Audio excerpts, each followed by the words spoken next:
बिस्मिल्लाहिर्रहमानिर्रहीम। अस्सलाम वालेकुम नाज़रीन, कैसे हैं आप सब? उम्मीद करती हूँ कि आप सब ठीक ठाक होंगे।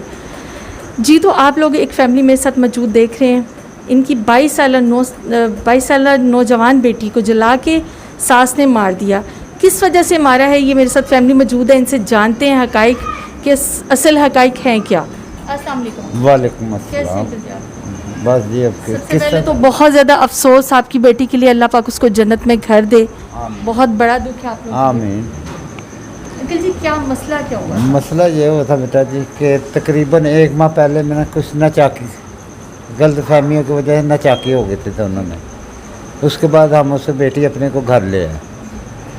तकरीबन हादसे से 10 दिन पहले वो लोग आए हमारे पास, सुलह सफाई की। एक मोतबर शेख बीच में डला जिसने कहा कि मैं अपनी गारंटी पे ना बच्ची को लेके जाता हूँ, और उसका शौहर की ये शर्त थी कि ना ये अपनी वालदा से मिलेगी बच्ची हमारी, ना अपनी बहन से मिलेगी, और मोबाइल फ़ोन भी नहीं रखेगी पास अपने। ऐसी अंकल जी क्या वजह बनी कि जो उसने ये इन चीज़ों से मना कर दिया? कि थोड़ी सी गलती मेरी बच्ची की भी थी, जो हकीकत है वो हकीकत होती है जी।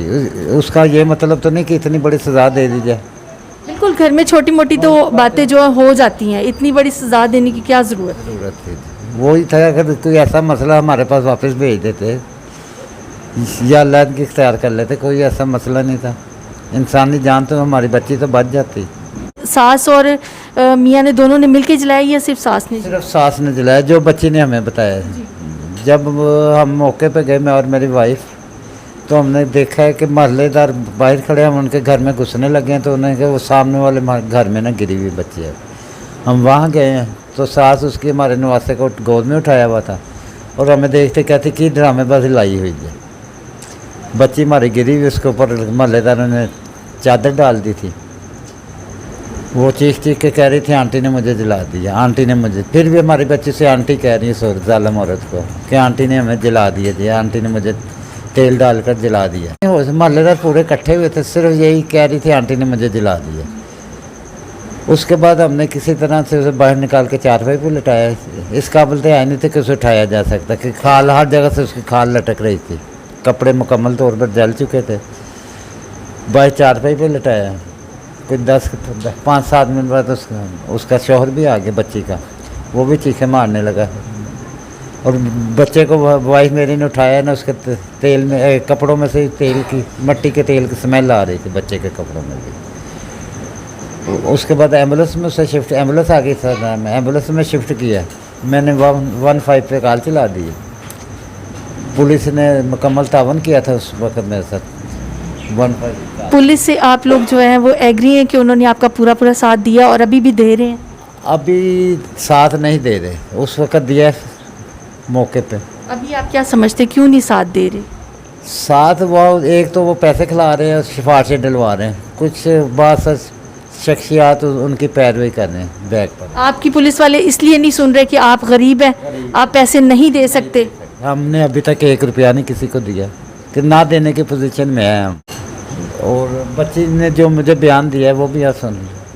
एम्बुलेंस में उसने मुझको बताया, अब्बू जी जब असद चला जाता था तो मुझे आंटी उसके सामने बिल्कुल ठीक रहती थी, जब उसके जाने की देर होती थी मुझसे खाना भी छीन लेती थी, खाने लगती थी, और पानी तक नहीं पीने देती थी। आखिर यहाँ तक उन्होंने कहना शुरू कर दिया, ये बच्चा हमारा खून ही नहीं, हमारा बच्चा ही नहीं है।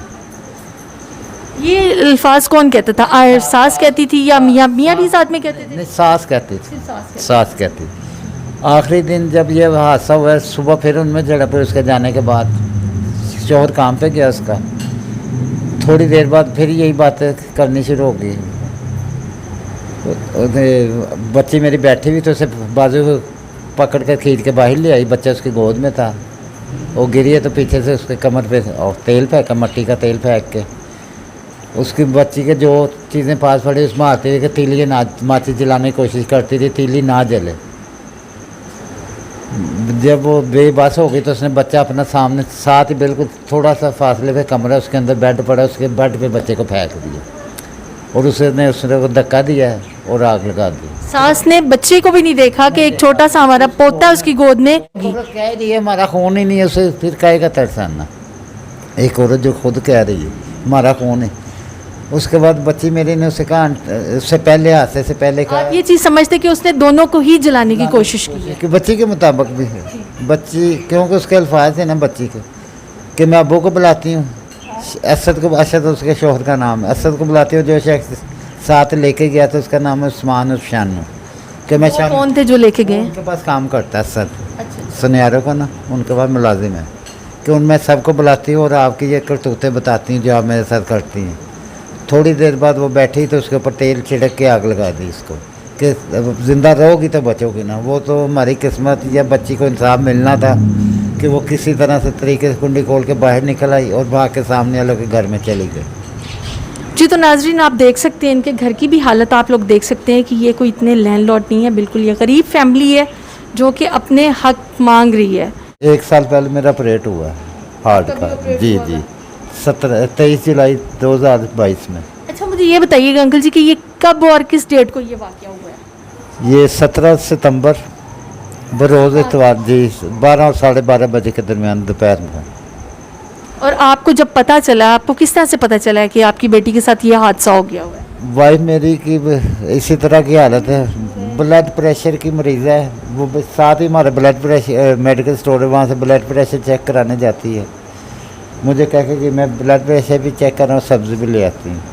ये गई है दुकान में, ब्लड प्रेशर चेक किया रहा है, बाहर निकली तो वहाँ से कोई औरत तेज़ से चलते चौक की तरफ से आ रही थी। 4-5 कदम चली हुई अपने घर की तरफ आ रही हूँ तो रास्ते में एक औरत ताड़ी पर पूंजिया दी कुड़ी सड़ गई, पर पूंजियों की कुड़ी सड़ गई। हमारे वही है। बस मैं फिर घर आई हूँ, इसके पापा को बताया, फिर हम दोबारा गए, इस हाल में देखा अपनी बच्ची को।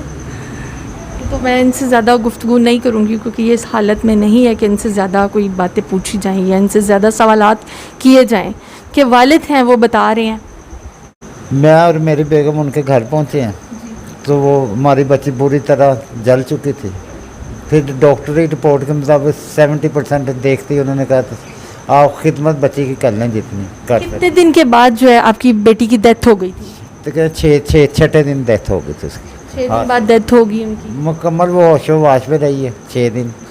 डॉक्टर दवाइयों के सहारे से बातें करती रही, हर एक से मुलाकात कर, यानी कि इतनी अल्लाह ताला ने उसे हौसला दे दिया कि जो आते थे ना सबसे हंस के बातें कर रही है बाहर से, शीशे के बाहर, क्योंकि ICU में तो है थी वो, बाहर एक शीशे के बाहर दीवार के साथ ना खड़ा करके हम दिखा देते थे जो भी। मुझे अंकल जी ये भी बताइएगा क्या इस पूरे मामले में उनके शौहर का कोई हाथ है इसमें?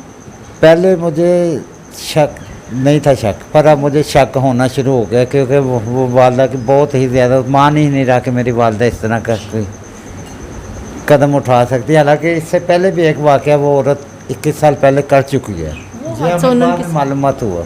वो उन्होंने किसके साथ किया? वो बच्चों को उसने बताया था तुम्हारा शौहर ना तुम्हारा बाप फौत हो चुका है, हालांकि वो जिंदा है। और 21 साल पहले इस औरत ने उसे छुरियाँ मार के ना अपने शौहर को छुरियाँ मारी। 21 साल पहले का ये वाक़या, वो मोहल्लेदारों मैंने पूरे तस्दीक करके फिर ये मैं बयान दे रहा हूँ। मुझे ये बताइएगा अंकल जी, जिन दिनों में आपकी बेटी हॉस्पिटल में थी क्या उसके शौहर आते रहे?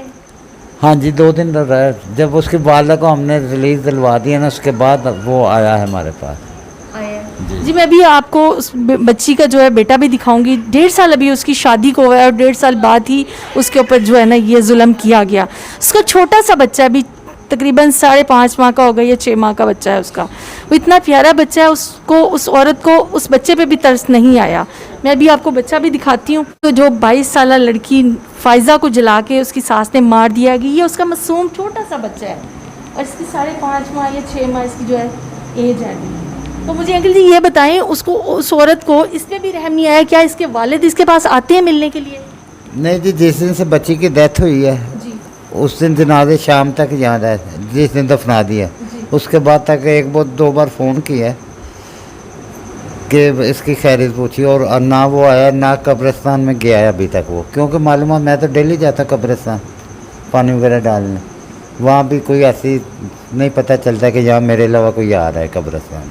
जी, तो ये छोटा सा बच्चा आप लोग देख सकते हैं कितना प्यारा और कितना मासूम है। उन जालिम लोगों को इस छोटे से बच्चे पे भी तरस नहीं आया और अभी भी इसके वालिद जो हैं वो इस बच्चे के पास मिलने के लिए भी नहीं आते। सिर्फ कभी कभार फ़ोन करके पूछ लेते हैं कि बच्चा कैसा है।